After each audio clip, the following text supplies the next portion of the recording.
April 29th, 1945. Mid-morning. Southwest approach to Dachau, Bavaria. The air hangs heavy, thick with the metallic bite of cordite and something far worse, decay, sweet and choking, rolling off the rail tracks like invisible smoke. You push forward with the men of the 3rd Battalion, 157th Infantry Regiment, 45th Thunderbird Division. Boots crunch over gravel, rifles at high port, hearts hammering from the fight just outside Munich's defenses. Then you see it, a long line of boxcars, 39 of them, sitting silent on the siding just beyond the camp perimeter. Doors slid open, no movement, only the buzz of flies. You step closer. Inside the first car, bodies, hundreds, stacked, twisted, frozen in the positions they died.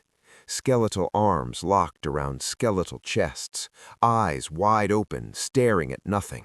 Skin stretched tight over bones, mouths gaping in silent screams. The stench hits like a fist, rotting flesh, waste, death itself. Some corpses have been dead for days, others hours. Rain has pooled in the hollows of their cheeks. A soldier beside you retches, doubles over. Another whispers, "Jesus Christ." You move down the line, car after car, the same horror. Over 2,000 dead, transferred from other camps in the Reich's final frenzy. No food, no water, just sealed steel tombs on wheels. Your stomach twists. You've seen combat, Sicily, Anzio, the Vosges, but this is different. This is deliberate, engineered, industrial. A faint sound reaches you from inside the wire. Moans, weak voices calling in languages you half recognize. Survivors. 30,000 of them, barely alive behind the barbed wire. The date looms ahead. Arbeit macht frei mocks in iron letters above it. You grip your Thompson tighter. Something inside you shifts. You step through the gate. The iron clangs behind you like a coffin lid. Inside the compound, the full scale hits. Rows of barracks stretch into the distance, low, wooden, rotting. The ground is mud churned by thousands of shuffling feet. Emaciated figures in striped rags shuffle toward you, hands raised, mouths moving without sound. Their eyes are enormous in shrunken faces. Some collapse where they stand. A young GI from your platoon freezes. He stares at a pile near the crematorium, naked corpses, blue-gray, limbs tangled. The oven doors stand open. Heat still radiates from the brick. Ash drifts on the breeze. "Sir," the kid whispers, "they were burning them right up until we got here." You follow his gaze. A trail of soot-blackened wheelbarrows leads from the crematorium to a fresh mound, bodies half covered with quicklime. The smell is unbearable now, charred meat, hair, bone. Lieutenant Colonel Felix Sparks appears at your shoulder, face hard as granite. He's been fighting since Sicily, seeing everything, but his voice cracks when he speaks. "Get these men out of the boxcars and find the guards." Word spreads fast. Men fan out. You hear shouts, doors kicked open. A group of SS personnel, some in field gray, some trying to blend in prisoner clothes, huddle among the maintenance buildings, hands up, faces pale. They know what's coming. One of them, an Oberscharführer, tries to speak. "We were only following." A rifle butt cracks across his jaw. He drops. The air thickens with rage. You feel it in your own chest, hot, unstoppable. Then someone yells from the coal yard, "They're trying to run." You sprint toward the shout. The coal yard lies just beyond the administration block. Black piles of fuel heaped against a brick wall, narrow paths between mounds. SS men are scattering here. Some still wear their peaked caps. Others have torn off insignia in panic.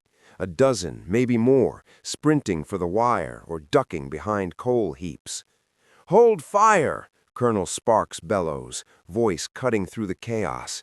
But the command is already too late. A Thompson chatters, then another, then a BAR opens up in long, angry bursts. Bullets slap into coal, spark off brick, fine flesh. One Oberscharführer spins, clutching his chest, collapses face first into black dust. Another tries to crawl behind a pile. Machine gun fire stitches across his back. He jerks once and lies still.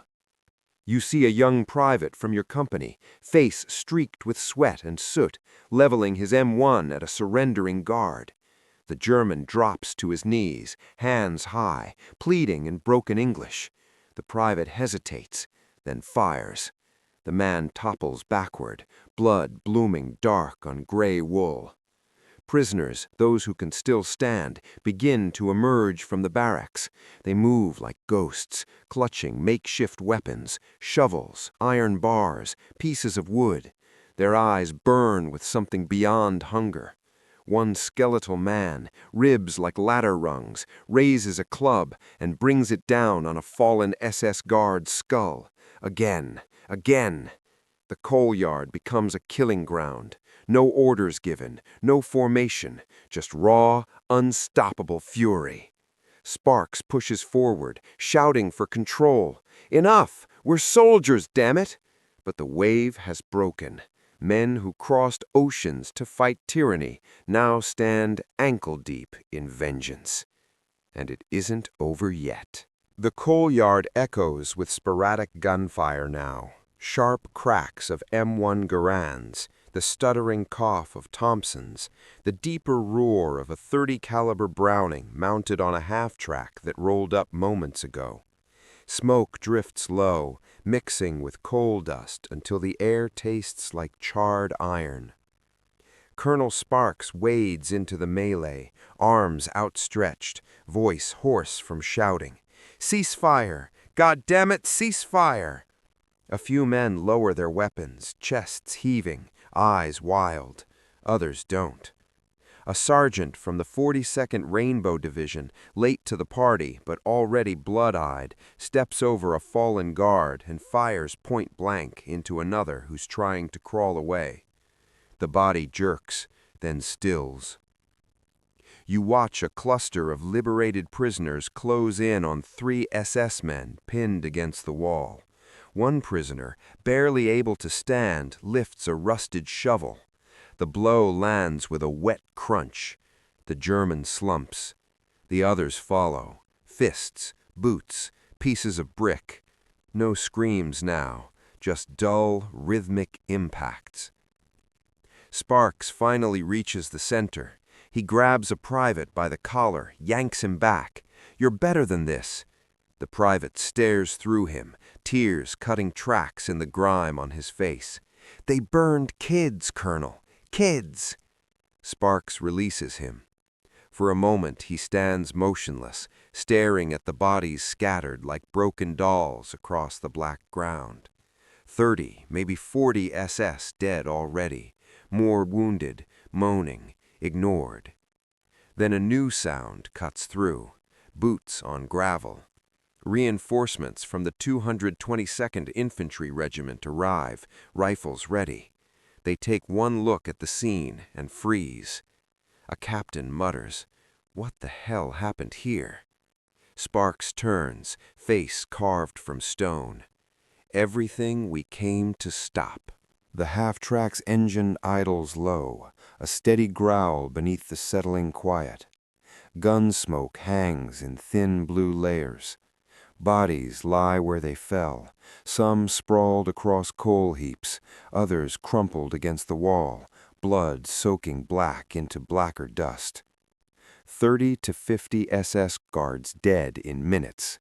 The official count will never settle. Rage doesn't keep ledgers. Colonel Sparks stands amid the carnage, Thompson slung at his side, face unreadable. He watches as medics begin moving among the living prisoners, those who can still walk. A woman, skin like parchment, reaches out with trembling fingers and touches an American sleeve. She tries to speak, no words come. only tears. You feel the weight settle now. The fury that carried you through the coal yard ebbs, replaced by something colder, recognition.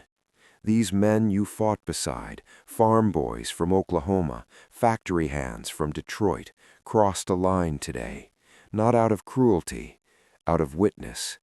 They saw the death train, the ovens, the children's shoes stacked by the thousands in other camps they'd heard about but never believed until now. A major from division headquarters arrives, jeep skidding to a halt. He surveys the scene, jaw tight. "Sparks," he says quietly, "this goes in the report, all of it." Sparks meets his eyes. "Write what you have to, but don't pretend we weren't here." No courts-martials follow, no grand inquiries. The war rolls on. Dachau becomes another pin on the map, another story soldiers carry home in silence. But on that April afternoon, justice wore no uniform. It simply answered.